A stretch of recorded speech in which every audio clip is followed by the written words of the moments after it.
So in this previous video, I have discussed about order of point group like C and V. I have discussed about order of C and V.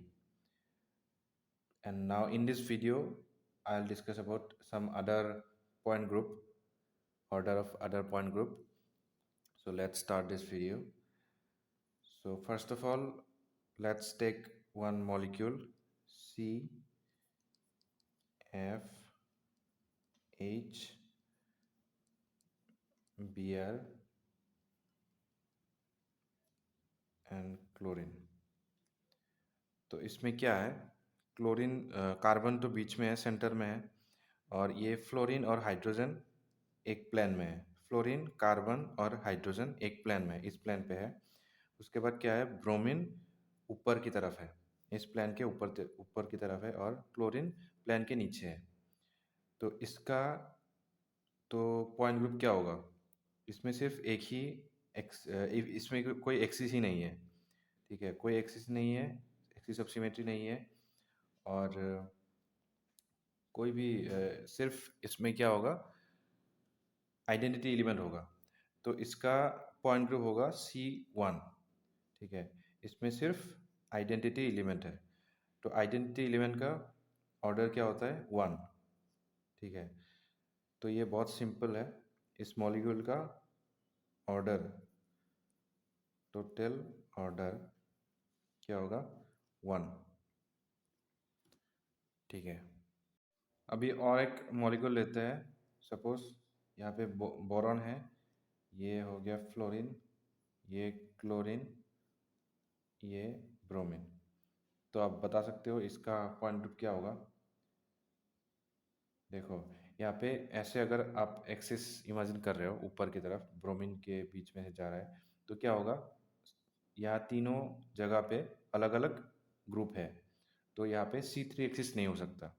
ठीक है, C2 axis भी नहीं हो सकता, क्योंकि अगर आप यहाँ से इमेजिन करो C2 एक्सिस, तो ये यहाँ पे फ्लोरीन है, ये घूम के यहाँ पे आ जाएगा, ये ब्रोमीन यहाँ पे आ जाएगा, लेकिन ये तो अलग अलग लिगेंड है, तो इसलिए हम C2 भी नहीं लगा सकते।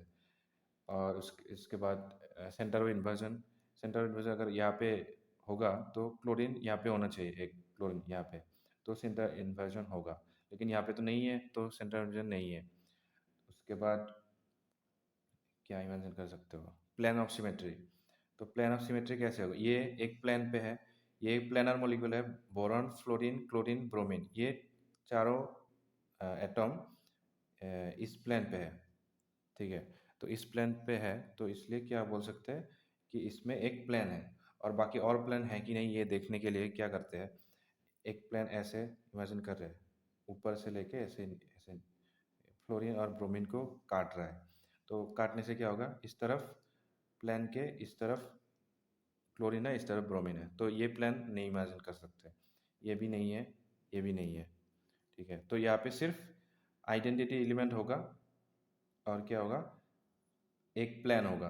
तो आइडेंटिटी एलिमेंट का ऑर्डर होता है 1, और इसका क्या होता है, इसका दो ऑपरेशन होता है, हर एक प्लेन ऑफ सिमेट्री का दो ऑपरेशन होता है। एक तो होगा सिग्मा 1 और एक होगा सिग्मा 2। सिग्मा 1 मतलब एक बार इसको रिफ्लेक्ट कर रहे हैं, इसको अगर इस मॉलिक्यूल को अगर रिफ्लेक्ट करोगे तो क्या होगा, इस प्लेन से रिफ्लेक्ट करोगे तो क्या होगा, एलिमेंट तो वही रहेगा जहाँ पे अभी है, वहीं पे रहेगा, बस उसका फेस चेंज हो जाएगा। मतलब इस एलिमेंट, इस एटम का फेस चेंज हो जाएगा, वो पीछे वाला दिखेगा, इस तरफ, हमारी तरफ। ये बोरॉन का भी नीचे वाला फेस ऊपर आ जाएगा, इसका भी नीचे वाला फेस ऊपर आ जाएगा, इसका भी नीचे वाला फेस ऊपर आ जाएगा, जब हम सिग्मा 1 लगाएंगे। ठीक है, तो ये ऑपरेशन हो गया। और दूसरा, उसके बाद एक बार ऑपरेशन लगा लिया, उसके बाद फिर से उसी मतलब सिचुएशन पे और एक बार लगा रहे हैं हम सिग्मा 2, तो उससे क्या होगा, उसका जो ऑपोजिट फेस हमारी तरफ फेस कर रहा था, वो अब फिर से रिफ्लेक्ट करके नीचे चला जाएगा, तो फिर से हमको आइडेंटिटी एलिमेंट मिल गया। तो एक बार तो हमने आइडेंटिटी एलिमेंट यूज़ कर लिया, मतलब काउंट कर लिया, इसलिए इसको हम ये इक्विवेलेंट टू आइडेंटिटी एलिमेंट, तो इसको हम काउंट नहीं करेंगे, तो ऑर्डर होगा इसका भी 1। तो टोटल ऑर्डर क्या होगा 2। और ये इसका पॉइंट ग्रुप क्या होगा सी एस। जब आइडेंटिटी एलिमेंट और बस एक ही सिग्मा प्लेन होता है, तब हम उसका पॉइंट ग्रुप बोलते हैं सी एस। तो याद रखना सी एस का ऑर्डर क्या होगा 2। फिर से और एक मॉलिक्यूल लेते हैं। यहाँ पे कार्बन कार्बन, यहाँ पे क्लोरीन है, यहाँ पे क्लोरीन, मतलब ये क्लोरीन कार्बन कार्बन और ये क्लोरीन इस प्लेन पे है। ठीक है, इस प्लेन पे है। उसके बाद ये ब्रोमीन प्लेन के ऊपर है, हाइड्रोजन प्लेन के नीचे है। और इस तरफ का कार्बन का ये ब्रोमीन नीचे है प्लेन के, और हाइड्रोजन ऊपर है, प्लेन के ऊपर है। तो ये कैसा फॉर्म हो गया, ये हो गया आपका स्टेगर्ड फॉर्म। तो मैंने पिछले वीडियो में आप अगर प्लेलिस्ट में जाओगे तो देखोगे, मैंने स्टेगर्ड फॉर्म का पॉइंट ग्रुप निकाल के दिखाया था। तो स्टेगर्ड फॉर्म का पॉइंट ग्रुप होता है सी आई। ठीक है, इसमें एक सेंटर ऑफ इन्वर्जन होता है, इसलिए सी आई होता है।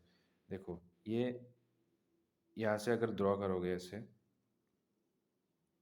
इस तरफ, सेम डिस्टेंस पे यहाँ पे क्लोरीन है, यहाँ पे क्लोरीन है, सेम डिस्टेंस पे ये हाइड्रोजन इस इन्वर्जन के बीच में से जाएगा, और ये हाइड्रोजन ऐसे सेंटर ऑफ इन्वर्जन मिलेगा। उसके बाद ये ब्रोमीन प्लेन के ऊपर है और ये ब्रोमीन प्लेन के नीचे है, और इस सेंटर ऑफ इन्वर्जन के बीच में से ऐसे जाएगा और हमको उस तरफ ब्रोमीन मिलेगा। तो इसमें होता है सेंटर ऑफ इन्वर्जन, और बाकी कुछ भी एक्सिस नहीं होता यहाँ पे। ठीक है, ये मैंने एक्सप्लेन किया था पिछले वीडियो में, तो आप प्लेलिस्ट में जाओ और उसे देखो। तो इसमें होगा आइडेंटिटी एलिमेंट तो होता ही है। ठीक है, उसके बाद इन्वर्जन, इन्वर्जन सेंटर के लिए मैंने बताया था कि ऑर्डर क्या होता है 1 होता है। तो इसलिए टोटल ऑर्डर क्या होगा 2। ये मॉलिक्यूल यहाँ पे कार्बन है और यहाँ पे भी कार्बन है, और ये 3 जो कार्बन है ये एक प्लेन पे है। सपोज ये जो मैंने प्लेन लिया, ये पेपर है, इस प्लेन पे है, इमेजिन करो ये 3 कार्बन इस प्लेन पे है।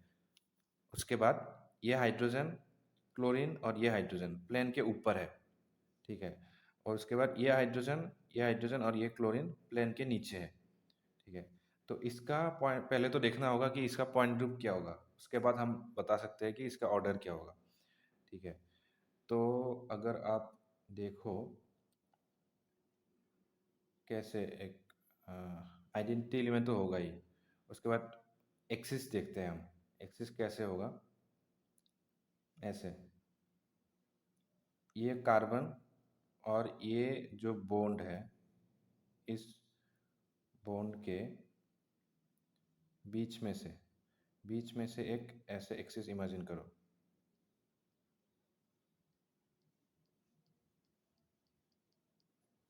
ऐसे इमेजिन करो।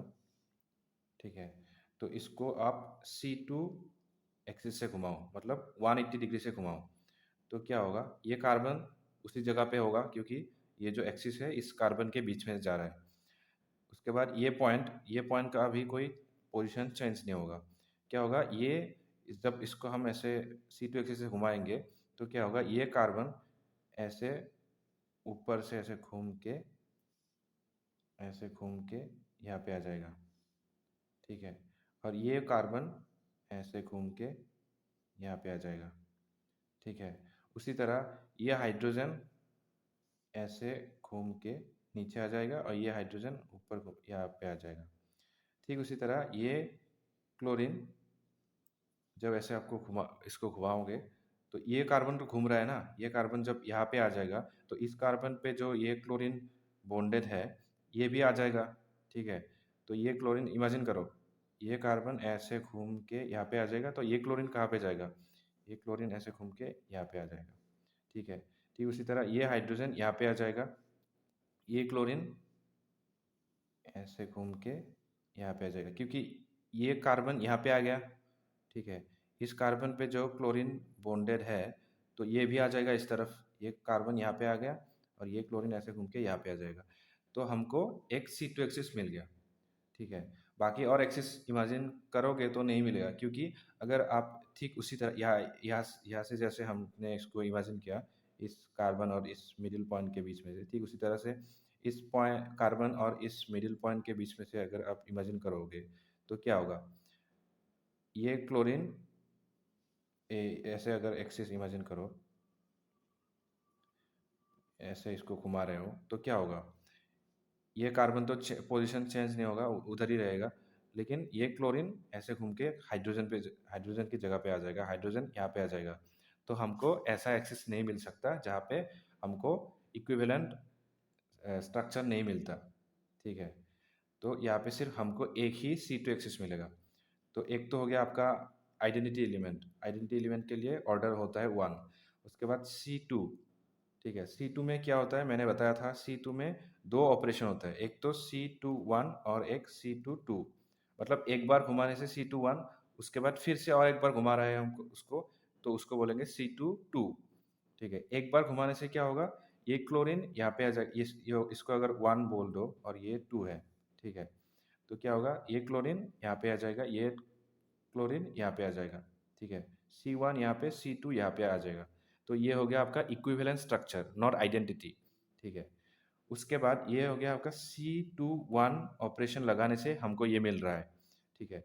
उसके बाद अगर हम C22 लगाएंगे, मतलब जो ये C21 लगाने के बाद जो स्ट्रक्चर मिला, उसको हम फिर से उसको एक बार C2 एक्सिस से घुमा रहे हैं, तो क्या होगा, फिर से यहाँ पे जो C2 आ गया था, ये यहाँ पे आ गया था ना, तो ये फिर से यहाँ पे आ जाएगा।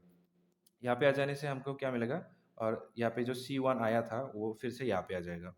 तो इक्विवेलेंट स्ट्रक्चर तो है, लेकिन साथ साथ आइडेंटिटी स्ट्रक्चर भी है। तो आइडेंटिटी एलिमेंट तो हमने पहले ही काउंट करके रखा है 1। तो फिर से हम C2 के टाइम पे भी आइडेंटिटी एलिमेंट को नहीं नहीं काउंट कर सकते, क्योंकि C22 आइडेंटिटी एलिमेंट के जैसा होता है, ठीक है। तो हम सिर्फ एक ही ऑपरेशन को काउंट करेंगे, इसको काउंट नहीं करेंगे, क्योंकि यहाँ पे ऑलरेडी हमने काउंट करके रखा है। तो ये हो गया आपका 1। तो टोटल ऑर्डर क्या होगा, 2। तो आप इसको ऐसे कंक्लूड कर सकते हो, CN, अगर किसी मॉलिक्यूल का CN पॉइंट ग्रुप होता है तो उसका ऑर्डर हमेशा N ऑर्डर होता है, ठीक है। CN पॉइंट ग्रुप का ऑर्डर हमेशा N ऑर्डर होता है। अभी लेते हैं पेरोक्साइड मॉलिक्यूल। तो पेरोक्साइड का हमने ट्रांस फॉर्म लिया है, ठीक है, ये ट्रांस फॉर्म है। तो ट्रांस फॉर्म में क्या पॉइंट ग्रुप होता है, आप देखो यहाँ पे, ये ये एक प्लेनर मॉलिक्यूल होता है, ठीक है। तो प्लेनर मॉलिक्यूल अगर है तो इसमें क्या होगा, आप अगर एक्सिस ढूंढो तो कहाँ से मिलेगा,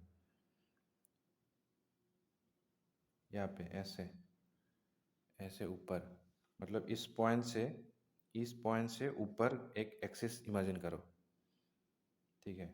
इस एक्सिस के अलावा अगर इस मॉलिक्यूल को घुमाओगे तो क्या होगा, ये अगर 1 है, ये 2 है, ठीक है, ये 1 ये 2।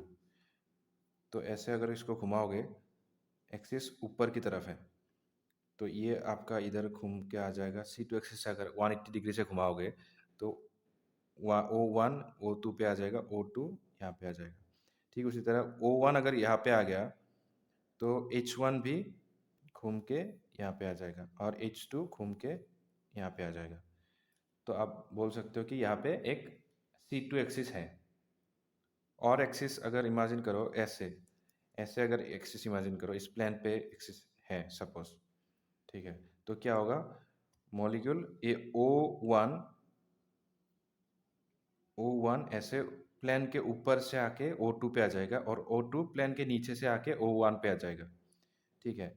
अगर O1 यहाँ पे आ जाएगा, O2 यहाँ पे आ जाएगा, O1 अगर यहाँ पे आ गया तो क्या होगा, H1 भी यहाँ पे आ जाएगा, ठीक है। H1 कहाँ पे आ जाएगा, यहाँ पे इस तरफ, ऐसे H1 आ जाएगा।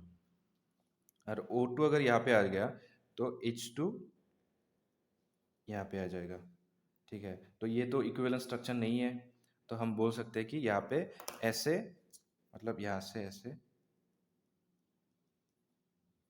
प्लेन पे C2 एक्सिस नहीं है, बस एक ही C2 एक्सिस है। वो कैसे है, ऐसे ऊपर, आप इसको ऐसे बोल सकते हो, जेड एक्सिस के अलोंग, जेड एक्सिस के अलोंग एक C2 एक्सिस है।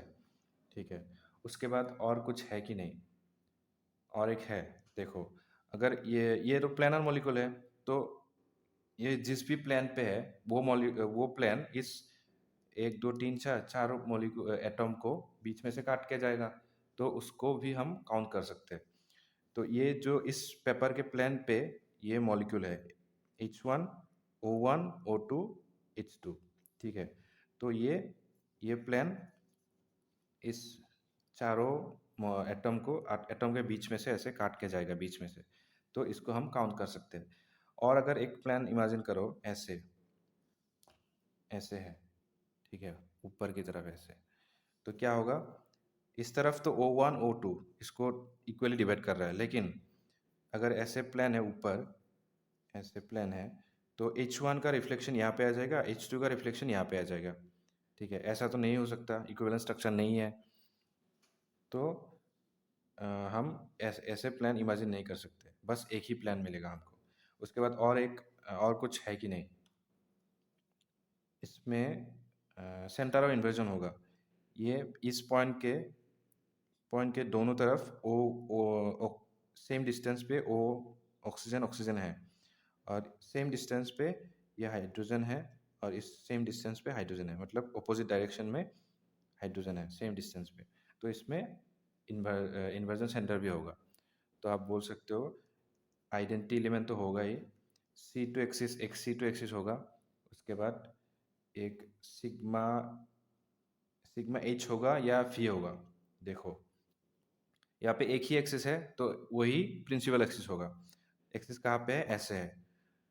अगर एक्सिस ऐसे है और प्लेन हमको ऐसे मिल रहा है, ठीक है, तो ये प्लेन और ये एक्सिस क्या है, परपेंडिकुलर है। अगर परपेंडिकुलर है तो हम इसको बोलेंगे सिग्मा H, और इसमें होगा centre of inversion.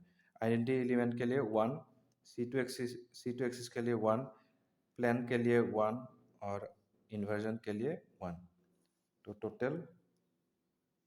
Total order 4।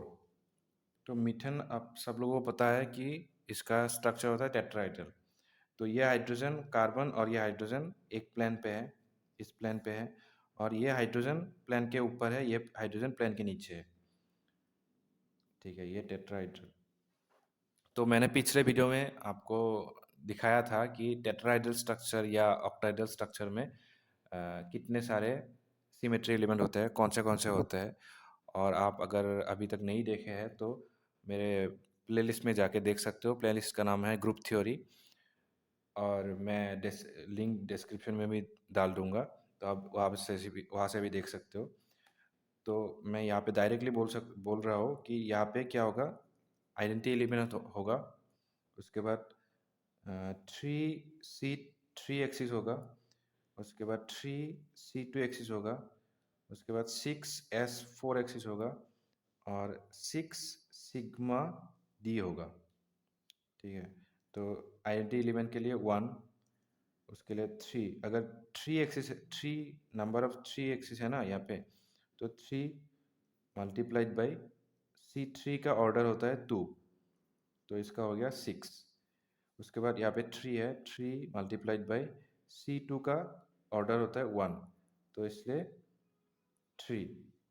उसके बाद यहाँ पे 6 है, 6 इंटू S4 का ऑर्डर होता है 2, इसलिए ये हो गया 12। अगर S4 अगर नहीं पता है आपको, S4 का कैसे निकालते हैं, वो भी मैंने पिछले वीडियो में बताया था कि एस एन एक्सिस के लिए, कोई भी एस एन एक्सिस के लिए उसका ऑर्डर कैसे निकालते हैं।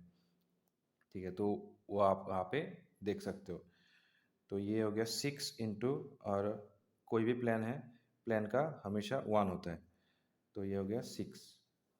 सो टोटल ऑर्डर ऑर्डर हो गया आपका 28। अभी लेते हैं मॉलिक्यूल BF3। तो BF3 का इसमें कैसे कैसे एलिमेंट होता है मैं दिखा देता हूँ आपको। तो इसमें तो आइडेंटिटी एलिमेंट तो होता ही है। उसके बाद C3 एक्सिस होगा ऐसे ऊपर ऊपर की तरफ, बोरॉन के बीच में से जाएगा ऐसे ऊपर की तरफ। ठीक है, एक C3 एक्सिस होगा कैसे, ये फ्लोरीन यहाँ पे आ जाएगा, C3 एक्सिस घुमाने से ये फ्लोरीन यहाँ पे आ जाएगा, ये फ्लोरीन यहाँ पे आ जाएगा। तो ये हो गया आपका C3 एक्सिस। C2 एक्सिस कहाँ से है, ऐसे इस फ्लोरीन और बोरॉन के बीच में से ऐसे इमेजिन करो एक एक्सिस। तो क्या होगा, एक C2 एक्सिस ऐसे है, तो ये फ्लोरीन ऐसे घूम के यहाँ पे आ जाएगा, ये फ्लोरीन प्लेन के नीचे से जाके यहाँ पे आ जाएगा, तो ये हो गया। तो यहाँ पे भी एक C2 एक्सिस है, यहाँ पे भी एक हो गया, और यहाँ पे भी एक C2 एक्सिस है। तो 3 C2 एक्सिस मिल गया आपको। और जहाँ से आपको C2 एक्सिस मिल रहा है वहाँ से ही सिग्मा वी भी मिल जाएगा। ठीक है, यहाँ पे एक सिग्मा वी, यहाँ पे एक सिग्मा वी, और यहाँ पे एक सिग्मा वी। उसके बाद ये तो प्लेनर मॉलिक्यूल है, तो ये फ्लोरीन फ्लोरीन फ्लोरीन और ब्रोमीन एक प्लेन पे ही है, इस प्लेन पे है। तो ये प्लेन क्या करेगा, इन 1 2 3 4 चारों एटम को बीच में से काट के जाएगा। तो वो हो गया आपका सिग्मा H। और उसके बाद मिलता है हमको यहाँ पे S3। तो S3 कैसे होता है, C3 एक्सिस जहाँ से जा रहा है, यहाँ से ब्रोमीन के बीच में से ऊपर जा रहा है, और S3 एक्सिस भी C3 एक्सिस के अलोंग ही होता है। मतलब S3 भी यही एक्सिस होता है, ब्रोमीन के बोरॉन के बीच में से ऊपर जा रहा है। ठीक है, तो S3 मतलब क्या है, C3 एक्सिस, उसके बाद वहाँ पे हम परपेंडिकुलर प्लेन लगाएंगे। तो एक तो आपका हो गया C3 लगाने से क्या होगा, ये ब्रोमीन फ्लोरीन यहाँ पे आ जाएगा, ये फ्लोरीन यहाँ पे, ये फ्लोरीन यहाँ पे। उसके बाद प्लेन यहाँ पे, ठीक है, परपेंडिकुलर प्लेन।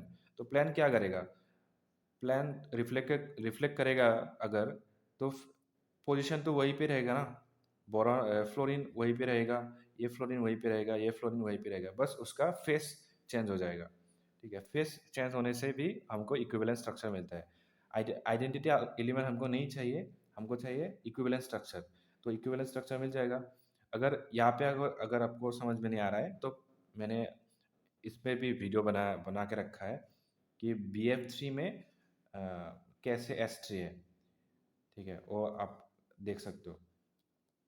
तो यहाँ पे मैं बता रहा हूँ, ये आइडेंटिटी एलिमेंट होगा, उसके बाद C3 एक्सिस होगा, 3 C2, उसके बाद 3 सिग्मा V, सिग्मा H, और S3।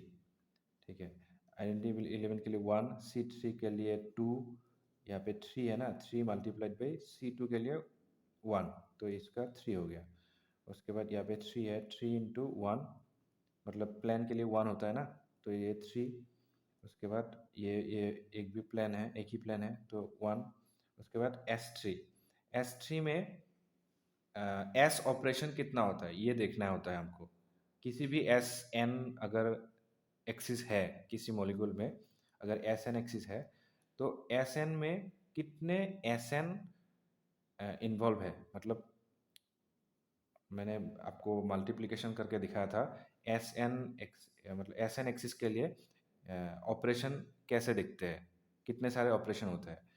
तो इसमें C3 में S3 में S3 1 और S3 2 होता है, इसलिए इस पे ऑपरेशन 2 हो रहा है, मतलब SN ऑपरेशन 2 हो रहा है, इसलिए इसका ऑर्डर 2 होगा। तो इसका टोटल निकालते हैं हम। टोटल क्या होगा,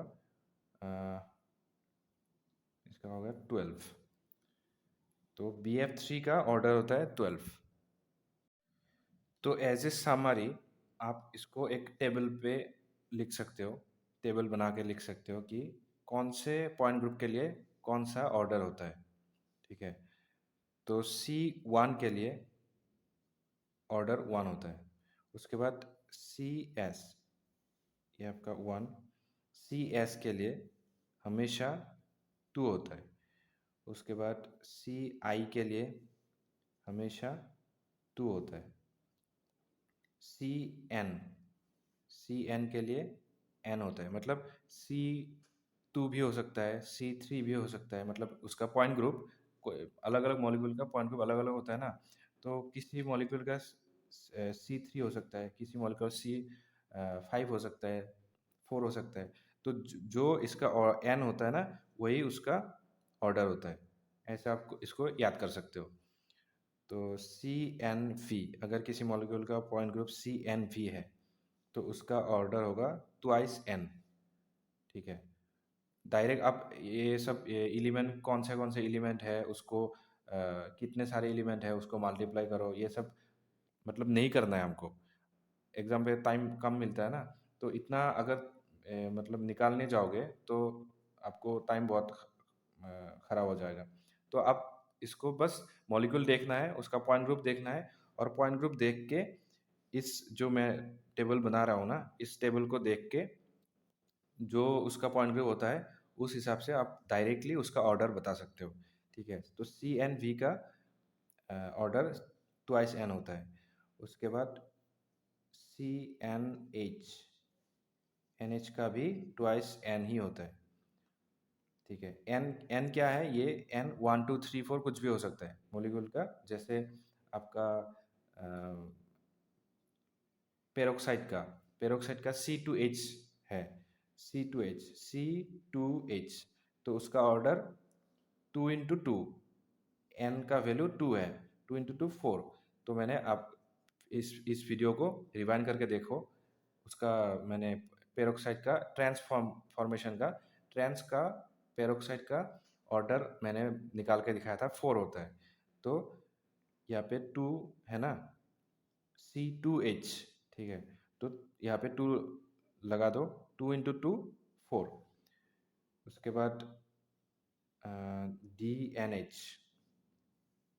DNH के लिए ऑर्डर होता है 4N।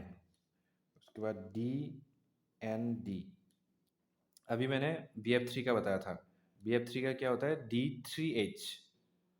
पॉइंट ग्रुप लिख लो अगर मैंने अभी नहीं बताया था कि BF3 का पॉइंट ग्रुप होता है D3H। तो D3 है, N का वैल्यू 3 है। ठीक है। तो यहाँ पे मल्टीप्लाई करो, 4 × 3 12। तो मैंने अभी निकाल के दिखाया था BF3 का ऑर्डर होता है 12। ठीक उसी तरह DND का भी 4N ही होता है। उसके बाद DN का होता है ट्वाइस N। ठीक है। उसके बाद टेट्राहेड्रल स्ट्रक्चर के लिए 24 होता है हमेशा। किसी भी मॉलिक्यूल ले लो, अगर टेट्राहेड्रल है, अगर, हाँ, और एक बात है, अगर टेट्राहेड्रल स्ट्रक्चर है और उसका जो लिगेंड है, चार चार लिगेंड होता है ना, तो चार लिगेंड अगर चारों के चारों अगर सेम है, तब ये 28 होगा।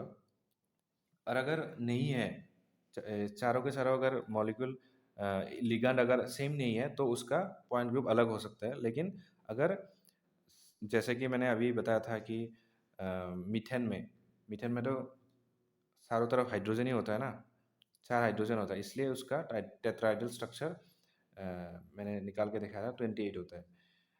तो उसके बाद ऑक्टाहेड्रल ऑक्टाहेड्रल का होगा 48। और फिर इकोसाहेड्रल का होता है 120। तो ये टेबल आप याद कर सकते हो, सिंपल है। 1 2 2 N, ट्वाइस N, ये दोनों सेम है। 4N 4N। उसके बाद ये फिर से ट्वाइस N। उसके बाद टेट्राहेड्रल का 28। उसके बाद ऑक्टाहेड्रल का 48 और इकोसाहेड्रल का 120। ठीक है। तो आपको बस मॉलिक्यूल देखना है, उसका पॉइंट ग्रुप निकालना है। पॉइंट ग्रुप के बाद डायरेक्ट आप बोल सकते हो कि उसका ऑर्डर क्या होगा। ठीक है। तो अगर आपको मेरा वीडियो अच्छा लगता है तो लाइक करो, सब्सक्राइब करो और अपने दोस्तों को भी शेयर करो।